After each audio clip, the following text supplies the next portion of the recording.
നന്ദനത്തിലേക്ക് വന്നെത്തുമ്പോൾ സമയം 12 മണി കഴിഞ്ഞിരുന്നു. കാർ നിർത്തിയതും അഭി വേഗം ഡോർ തുറന്നു പുറത്തേക്കിറങ്ങി. കാറിന്റെ ശബ്ദം കേട്ടാണോ എന്നറിയില്ല, മീനാക്ഷി അപ്പോഴേക്കും ഡോർ തുറന്നു പുറത്തേക്ക് വന്നിരുന്നു. നിങ്ങൾ എത്തിയോ? ഹർഷൻ നേരത്തെ എത്തിയല്ലോ. എന്തേ നിങ്ങൾ വൈകിയേ? വാതിൽ തുറന്ന് പുറത്തേക്ക് വന്ന മീനാക്ഷി രണ്ടുപേരോടുമായി ചോദിച്ചു. അഭിക്ക് ഡാൻസ് പാർട്ടി കാണണമെന്ന് പറഞ്ഞപ്പോൾ അർജുൻ മറുപടി പറഞ്ഞുകൊണ്ട് അകത്തേക്ക് പോയി. മോൾക്ക് ഇതൊക്കെ പുതിയ കാഴ്ചകളായിരിക്കുമല്ലേ? ഹർഷൻ പറഞ്ഞു മോൾ അവിടെയുണ്ടെന്ന്. മീനാക്ഷി നിറഞ്ഞ സ്നേഹത്തോടെ പറഞ്ഞുകൊണ്ട് അകത്തേക്ക് പോയി. പിറകെ അഭിയും. എന്നാൽ പെണ്ണിന്റെ മനസ്സ് മുഴുവൻ മീനാക്ഷി ഇപ്പോൾ പറഞ്ഞ കാര്യമാണ്. ഹർഷൻ റിസപ്ഷൻ ഹാളിൽ ഉണ്ടെന്ന്. മതിയല്ലോ പെണ്ണിന് പേടിച്ചു വിറയ്ക്കാൻ. മോള് പോയി കിടന്നോളൂ, സമയം വൈകിയില്ലേ? മീനാക്ഷി പറഞ്ഞതും പിന്നെ അവൾ അവിടെ നിന്നില്ല. പതിയെ സ്റ്റെപ്പുകൾ കയറി മുകളിലെ റൂമിന്റെ അടുത്തെത്തി. അവൾ റൂമിലേക്ക് കയറിയതും ഇരുട്ടു പടർന്ന റൂമിൽ പെട്ടെന്ന് വെളിച്ചം പതിഞ്ഞതും ഒരുമിച്ചായിരുന്നു. ഒരു ഞെട്ടലോടെ അവൾ തന്റെ മുന്നിൽ നിൽക്കുന്നവനെ നോക്കി. തന്നെ കൊന്നു തിന്നാനുള്ള ദേഷ്യത്തിലാണെന്ന് അവന്റെ ചോര കണ്ണുകൾ കാണുമ്പോൾ അവൾക്ക് മനസ്സിലായി. എന്തു ചെയ്യണമെന്ന് അറിയാതെ അവൾ സ്തംഭിച്ചു നിന്നുപോയി. ഒരടി മുന്നോട്ട് വയ്ക്കുവാനോ പുറകോട്ട് വയ്ക്കുവാനോ അവൾക്ക് കഴിയുന്നില്ല. അവന്റെ കത്തുന്ന നോട്ടം അവളുടെ ഞരമ്പുകളെ പോലും വിറപ്പിക്കുന്നു. അറിയാതെ അവളുടെ കണ്ണുകൾ നിറഞ്ഞു പോകുന്നു. സാരി തലപ്പിൽ കൈകൾ ചുരുട്ടിപ്പിടിച്ചിരിക്കുകയാണ് അവൾ. എങ്ങനെയുണ്ടായിരുന്നു അവന്റെ കൂടെയുള്ള പാർട്ടി? തികച്ചും പുച്ഛവും ദേഷ്യവും അവന്റെ വാക്കുകളിൽ ഉണ്ടായിരുന്നു. ഒപ്പം അവളുടെ നടപ്പിനെ മോശമായി ചിത്രീകരിക്കുന്ന രീതിയിലായിരുന്നു അവന്റെ പറച്ചിൽ. ഇതേ സമയം പേടിച്ചു വിറച്ച് ഒരക്ഷരം മിണ്ടാൻ പോലും അവൾക്ക് കഴിയുന്നുണ്ടായിരുന്നില്ല. ഓരോ ദിവസങ്ങൾ കഴിയുന്തോറും അവൾ ഇല്ലാതാകുകയാണ്. ഇനി എത്ര നാൾ? തന്റെ മുന്നിൽ അഗ്നിയോട് നിൽക്കുന്നവനെ ഒരു നോക്ക് നോക്കാൻ പോലും അവൾക്ക് കഴിഞ്ഞില്ല. അവൾ തലതാഴ്ത്തി പിടിച്ചു. അപ്പോഴും അവളുടെ കണ്ണിൽ നിന്ന് നീർത്തുള്ളികൾ താഴേക്ക് പതിക്കുന്നുണ്ടായിരുന്നു. അവളെക്കൊണ്ട് അതിനു മാത്രമല്ലേ സാധിക്കൂ? എന്തൊരു ജീവിതമായി പോയി ഈശ്വര! വേണ്ടായിരുന്നുവൊന്നും. ഇതിനേക്കാൾ ഭേദം അമ്മയും താനും ഇല്ലാതാകുന്നത് തന്നെ. തൻ്റേതല്ലാത്ത തെറ്റിന് ഭയക്കേണ്ട അവസ്ഥ. തിന്ന ഭക്ഷണം പോലും ശരീരത്തിന് തട്ടുന്നില്ല. ആരോട് സംസാരിക്കുമ്പോഴും ഭയം മുന്നിട്ട് നിൽക്കുന്നു. 25 ലക്ഷം രൂപയ്ക്ക് വേണ്ടി ചാവാതെ ചാവുകയാണ്. എടീ, നിന്നോടാ ചോദിച്ചത്. പാർട്ടി എങ്ങനെയുണ്ടായിരുന്നു? തലതാഴ്ത്തി നിൽക്കുന്നവളെ കണ്ടപ്പോൾ വീണ്ടും അവന് കോപം ആളിക്കത്തി. ഞാൻ പറഞ്ഞിട്ടുണ്ട് മുഖത്ത് നോക്കി സംസാരിക്കണമെന്ന്. വീണ്ടും അവന്റെ ശബ്ദത്തിൽ കടുപ്പമേറി. അത് മനസ്സിലാക്കിയതും അവൾ പതിയെ തലയുയർത്തി അവനെ നോക്കി. എങ്ങനെയുണ്ടായിരുന്നു അവന്റെ ഒപ്പമുള്ള ചുറ്റൽ? വീണ്ടും അവളെ കീറിമുറിക്കുന്നത് പോലെയുള്ള അവന്റെ സംസാരം. അവൾക്ക് ഉറക്കെ പറയണമെന്നുണ്ട്. നിങ്ങൾ പറഞ്ഞതുകൊണ്ട് മാത്രമാണ് ഞാൻ അദ്ദേഹത്തിന്റെ കൂടെ വന്നതെന്ന്. നിങ്ങളുടെ അമ്മ നിർബന്ധിച്ചതുകൊണ്ട് മാത്രമാണ് അർജുന്റെ കൂടെ താൻ വന്നതെന്ന്. പക്ഷേ പെണ്ണിന് നാവ് ചലിച്ചില്ല. ചലിക്കാൻ അവൾക്ക് അനുവാദവുമില്ല. 25 ലക്ഷം രൂപയ്ക്ക് തന്റെ നാവ് പോലും വിറ്റതല്ലേ. പാർട്ടി കഴിഞ്ഞ് പിന്നെ എവിടെയൊക്കെ പോയി? എവിടെയെങ്കിലും പോയി റൂം എടുത്തോ? ഒരാഴ്ചയായില്ലേ നിനക്കൊന്നും കിട്ടാത്തത്. അതിന്റെ എക്സൈറ്റ്മെന്റ് ഉണ്ടാവുമല്ലോ. വഷളൻ ചിരിയോടെ പറയുന്നവനെ അവൾ ഉറ്റുനോക്കി. ഇയാൾ എന്തിനെക്കുറിച്ചാണ് പറയുന്നത്? എന്തിനാ താൻ റൂം എടുക്കുന്നത്? ചോദ്യങ്ങൾ അവളുടെ മനസ്സിലേക്ക് കടന്നു വരുന്നത് പോലെ അവളുടെ നെറ്റിയും ചുളിഞ്ഞു. എന്തേ? അവളുടെ നെറ്റി ചുളിച്ചുള്ള നോട്ടം അവനെ വീണ്ടും ദേഷ്യത്തിലാഴ്ത്തുന്നു. തെറ്റ് ചെയ്തു വന്നതും പോരാ, തന്നെ തുറച്ചു നോക്കുകയും ചെയ്യുന്നു. അതായിരുന്നു അവന്റെ മനസ്സിൽ. എന്നാൽ അവൻ ചോദിച്ചതിനൊന്നും അവൾ ഒരക്ഷരം പോലും മിണ്ടാതെ അവിടെ നിന്ന് പതിയെ നടന്നു നീങ്ങി. എങ്ങനെയെങ്കിലും ഈ അണിഞ്ഞിരിക്കുന്നതെല്ലാം മാറ്റണമെന്നേ അവൾക്കുണ്ടായിരുന്നുള്ളൂ. ഇനിയും ഇദ്ദേഹത്തിന്റെ സംസാരം കേട്ട് നിന്നാൽ ശരിയാകില്ല. എന്താ പറയുന്നത് പോലും വ്യക്തമാകുന്നില്ല. പക്ഷേ ഒരു കാര്യം ഉറപ്പാണ്, തന്റെ മാനത്തെ അദ്ദേഹം ചോദ്യം ചെയ്യുന്നുണ്ട്. അതുകൊണ്ട് മാത്രം അവൾ അവിടെ നിന്നും നീങ്ങി. ഇനിയും അദ്ദേഹത്തിന്റെ വായിൽ നിന്ന് വരുന്ന വാക്കുകൾ കേൾക്കാൻ ത്രാണിയില്ലാത്തതുകൊണ്ട് മാത്രം. എന്നാൽ നിന്നിടത്തു നിന്നും അവൾ നീങ്ങിയതും അവളുടെ കൈകളിൽ അവന്റെ പിടുത്തം വീണു. എവിടേക്കാ? ഞാൻ ചോദിച്ചതിന് മറുപടി പറഞ്ഞിട്ട് പോയാൽ മതി. അവളുടെ ഈ നീക്കം അവന് തീരെ ഇഷ്ടമായില്ല. അവനെ ഒന്നുമല്ലാതാക്കിയതുപോലെ, അവന്റെ വാക്കുകളെ തള്ളിക്കളഞ്ഞതുപോലെ. എന്നാൽ പെണ്ണ് അവന്റെ പിടുത്തം വിടുവിപ്പിക്കാൻ പരമാവധി ശ്രമിക്കുന്നുമുണ്ട്. ഓരോ നിമിഷം കഴിയുന്തോറും പിടുത്തം മുറുകി വരുന്നു. വേദന അവൾക്ക് സഹിക്കാനും കഴിയുന്നില്ല. അവൾ അയക്കാൻ നോക്കുന്നതിനനുസരിച്ച് അവൻ മുറുക്കം കൂട്ടി. വിട്, എനിക്ക് വേദനിക്കുന്നു. ഇനിയും വേദന സഹിക്കാൻ കഴിയാതെ അവൾ അവന്റെ കൈകളിൽ പിടിച്ചു വലിച്ചുകൊണ്ട് പറഞ്ഞു. അപ്പോൾ നിനക്ക് നാക്കുണ്ടല്ലേ? പിന്നെ എന്താടീ മോളെ? ഞാൻ ചോദിച്ചതിന് മറുപടി പറയാത്തത്? അവന്റെ കത്തിജ്വലിക്കുന്ന കണ്ണുകൾ പെണ്ണിനെ ഭീതിയിലാഴ്ത്തി. ഒപ്പം മുറുകി വരുന്ന കൈകളും. അവളുടെ തേങ്ങലുകൾ അണപൊട്ടി. വിട്, എനിക്ക് വേദനിക്കുന്നു പറയുമ്പോൾ അവളുടെ ശബ്ദം ചീളുകൾ തെറിക്കുന്നുണ്ട്. അവളുടെ തൊണ്ട പോലും ഇടറിപ്പോയി. വേദന അങ്ങേയറ്റം. ഇത്രയും നാൾ വാക്കുകൾ കൊണ്ടായിരുന്നു മുറിവേൽപ്പിച്ചത്, ഇപ്പോൾ ശരീരത്തെയും. ഇതെല്ലാം അനുഭവിക്കാൻ കൂടിയാണെടി 25 ലക്ഷം തന്ന് നിന്നെ കെട്ടി എഴുന്നള്ളിച്ചു കൊണ്ടുവന്നത്. നിന്നോട് ഞാൻ പറഞ്ഞിട്ടുണ്ട്, ഞാൻ പറയുന്നതേ ചെയ്യാവൂ, ഞാൻ പറയുന്നതേ അനുസരിക്കാവൂ.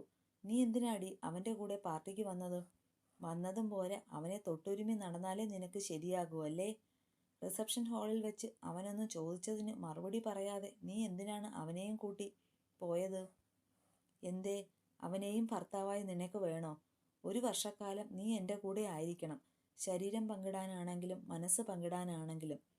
ഇനി ഇത് ആവർത്തിച്ചാൽ മറക്കാതിരിക്കാൻ നിനക്കൊരു സമ്മാനം തന്നല്ലേ മതിയാകൂ. പറയുന്നതിനോടൊപ്പം അവളുടെ കൈ വലിച്ചെറിഞ്ഞതും അവളുടെ കവിളത്തൊന്ന് പൊട്ടിച്ചതും ഒരുമിച്ചായിരുന്നു. പ്രതീക്ഷിക്കാതെ അവൻ്റെ അടിയിൽ അവളൊന്ന് വേച്ചുപോയി. തല്ലിയ കവിളിൽ അവൾ തൻ്റെ കൈകൾ അമർത്തി. അപ്പോഴും അവളുടെ കണ്ണുകളിൽ നിന്ന് നീർമുത്തുകൾ പൊടിയുന്നുണ്ടായിരുന്നു. ചുണ്ടുകൾ വിതുമ്പിപ്പോയി. അവനെ ഒന്ന് നോക്കാനേ അവൾ പോയില്ല.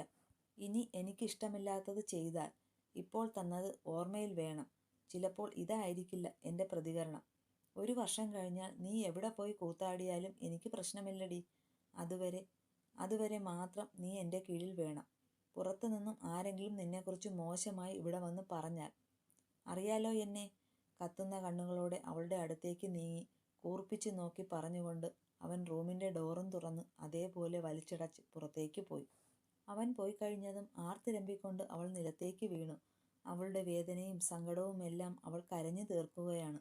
അതല്ലാതെ അവളുടെ മുന്നിൽ മറ്റൊരു മാർഗവുമില്ല. അവനെ ഒന്ന് എതിർക്കാൻ പോലും അവൾക്ക് ഭയമാണ്. താൻ എന്തെങ്കിലും അരുതാത്തത് ചെയ്താൽ തന്ന 25 ലക്ഷം രൂപ ചോദിച്ചാലോ? തൻ്റെ കയ്യിൽ ഇപ്പോൾ എടുക്കാൻ 10 രൂപ പോലുമില്ല. അതുകൊണ്ട് മാത്രമാണ് ഈ ഒരു ജീവിതം ജീവിച്ചു തീർക്കുന്നത്. ഇപ്പോൾ അവൾക്ക് തോന്നുന്നുണ്ട് താൻ തിരഞ്ഞെടുത്ത വഴി തെറ്റാണെന്ന്. ഇങ്ങനെയൊന്നും ആയിരുന്നില്ല അവൾ പ്രതീക്ഷിച്ചത്. 1 വർഷത്തെ കരാർ, അയാളുടെ ഭാര്യയായി മാത്രം. പക്ഷേ ഇവിടെ വന്നതിന് ശേഷം എഗ്രിമെൻ്റ് മറ്റും അവൾ വായിച്ചു നോക്കുന്നത്. അതിൽ പറഞ്ഞതിൽ ഏതെങ്കിലും ഒന്ന് താൻ തെറ്റിച്ചാൽ തന്ന 25 ലക്ഷം തിരിച്ചു നൽകേണ്ടി വരുമെന്ന്.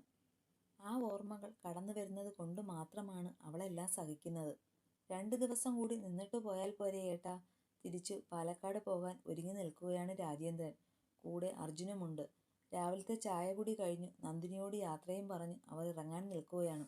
ഇല്ല മീനു, പണിക്കാർ നാളെ എത്തും. അതിനു മുമ്പ് ഞാൻ അവിടെ എത്തണം. അറിയാലോ, വിളവെടുപ്പ് സമയമാ. ഈ സമയം മാറി നിൽക്കുന്നത് നന്നല്ല. ദാ ഇവനും പോയിട്ട് അത്യാവശ്യമുണ്ടത്രേ. തൻ്റെ അനിയത്തിയുടെ പരിഭവം ആ ഏട്ടൻ തീർത്തു കൊടുക്കുകയാണ്. മീനാക്ഷിയെ തൻ്റെ മാറോട് ചേർത്ത് പിടിച്ചിട്ടുണ്ട് രാജേന്ദ്രൻ. എൻ്റെ അമ്മേ, അടുത്ത ആഴ്ച ഞങ്ങൾ ഇങ്ങ് വരില്ലേ? ഞങ്ങൾ ഇറങ്ങാം. പോകുമ്പോൾ പൂജയെയും ഒന്ന് കാണണം. ഏട്ടൻ്റെ തോളോട് ചേർന്നിരിക്കുന്ന തൻ്റെ അമ്മയെ അർജുനും പുണർന്നു. നിങ്ങളിപ്പോൾ പോയാൽ എനിക്കായിരിക്കും പണി. ഇവളുടെ കരച്ചിലും പിഴിച്ചിലും കാണാനേ കഴിയില്ല, മാധവനും തമാശ മട്ടിൽ പറഞ്ഞു. ദേ മാധവേട്ട, വെറുതെ ചൊറിയാൻ നിൽക്കല്ലേ. തൻ്റെ ഏട്ടൻ്റെ അടുത്ത് നിന്ന് അല്പം മാറി നിന്ന് മാധവനെ കുറുമ്പോടെ നോക്കിയവൾ. അല്ല, അഭി എവിടെ? അല്ലെങ്കിൽ കാലത്ത് എഴുന്നേകാറുണ്ടല്ലോ. എവിടെ? താഴേക്ക് വന്നിട്ടില്ലേ ആള്? പെട്ടെന്നാണ് മാധവന് അഭിയുടെ ഓർമ്മ വന്നത്. ഉടനെ അഭിയെ അന്വേഷിക്കുകയും ചെയ്തു അവൻ. ശരിയാ, ഞാനും മറന്നു. എവിടെ കുട്ടി? മീനു, നീ ഒന്ന് പോയി നോക്കിയേ. രാജേന്ദ്രൻ പറഞ്ഞത് മീനാക്ഷി കണ്ണുകൾ തുടച്ച് വേഗം സ്റ്റെപ്പുകൾ കയറി മുകളിലേക്ക് പോയി. മീനാക്ഷി പോയി കഴിഞ്ഞതും മാധവൻ രണ്ടുപേരുടെയും അടുത്തേക്ക് വന്നു. അവൾക്ക് നിങ്ങളുടെ കൂടെ വരണമെന്നുണ്ട്. പാവം നന്ദിനിയെ ഓർക്കുമ്പോഴാണ് അവൾ ഇവിടെ തന്നെ നിൽക്കുന്നത്. പറ്റുമെങ്കിൽ അടുത്ത ആഴ്ച കുറച്ച് ദിവസം നിന്നിട്ട് പോകാൻ വിധത്തിൽ വാ. പൂജയും അപ്പോഴേക്കും എക്സാം കഴിഞ്ഞ് വരും. എന്നാൽ എല്ലാവർക്കും സന്തോഷമാകുമല്ലോ. നോക്കാം. ഈ ആഴ്ച വിളവെടുപ്പ് കഴിഞ്ഞാൽ അടുത്ത ആഴ്ച നീ പറഞ്ഞതുപോലെ കുറച്ച് ദിവസം നിൽക്കാൻ പാകത്തിൽ വരാം, അല്ലേ അർജു?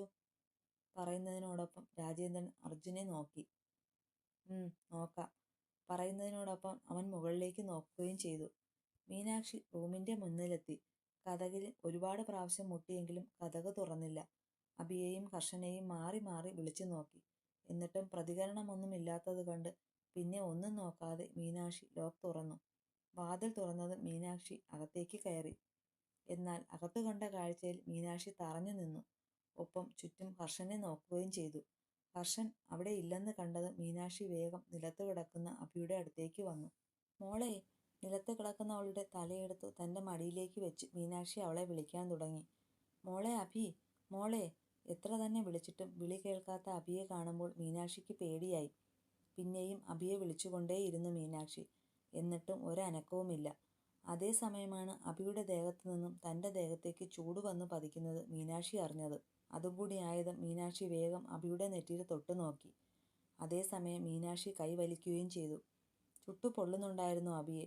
പിന്നെ ഒന്നും നോക്കാതെ മീനാക്ഷി പതിയെ അവളുടെ തല തൻ്റെ മടിയിൽ നിന്ന് താഴേക്ക് പതിയെ വെച്ചു. അവിടെ നിന്ന് എഴുന്നേറ്റ് താഴേക്ക് ഓടി.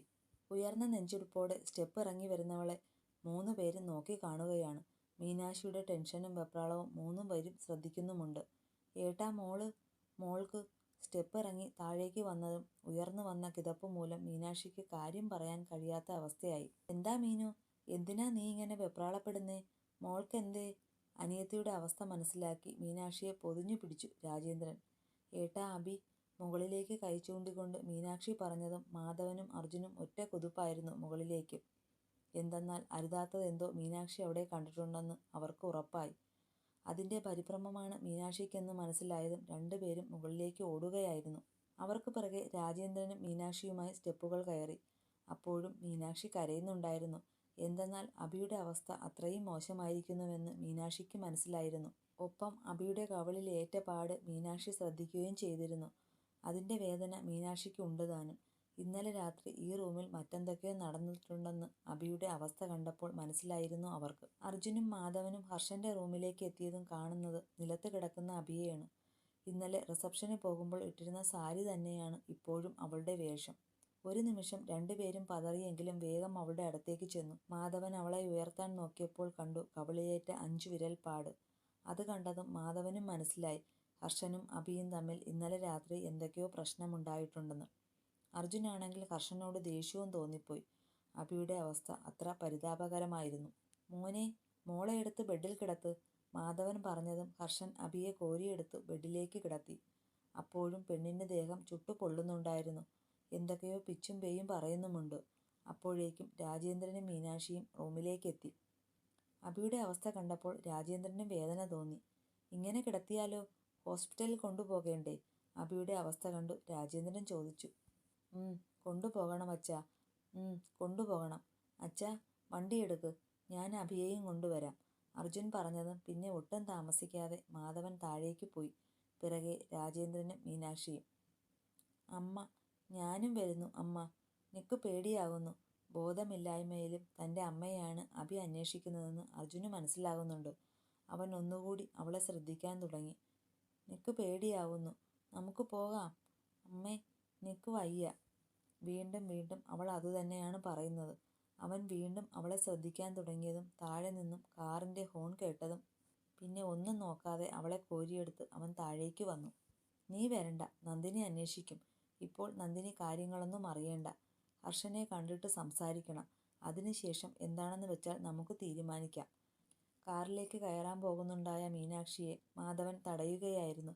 ഒരു തരത്തിൽ അതാണ് നല്ലതെന്ന് മീനാക്ഷിക്കും തോന്നി. നന്ദിനി ഇപ്പോൾ കാര്യങ്ങളൊന്നും അറിയരുത്. അതിന് താൻ ഇവിടെ നിൽക്കുന്നതാണ് നല്ലതെന്നും മീനാക്ഷിക്ക് മനസ്സിലായി. കാർ നന്ദനത്തിൻ്റെ ഗേറ്റും കടന്ന് റോഡിലേക്ക് ഇറങ്ങി. ഡ്രൈവിംഗ് സീറ്റിൽ മാധവനും കോ ഡ്രൈവിംഗ് സീറ്റിൽ രാജേന്ദ്രനും പിറകിൽ അഭിയെ താങ്ങി പിടിച്ചുകൊണ്ട് അർജുനും ഇരിപ്പുണ്ട്.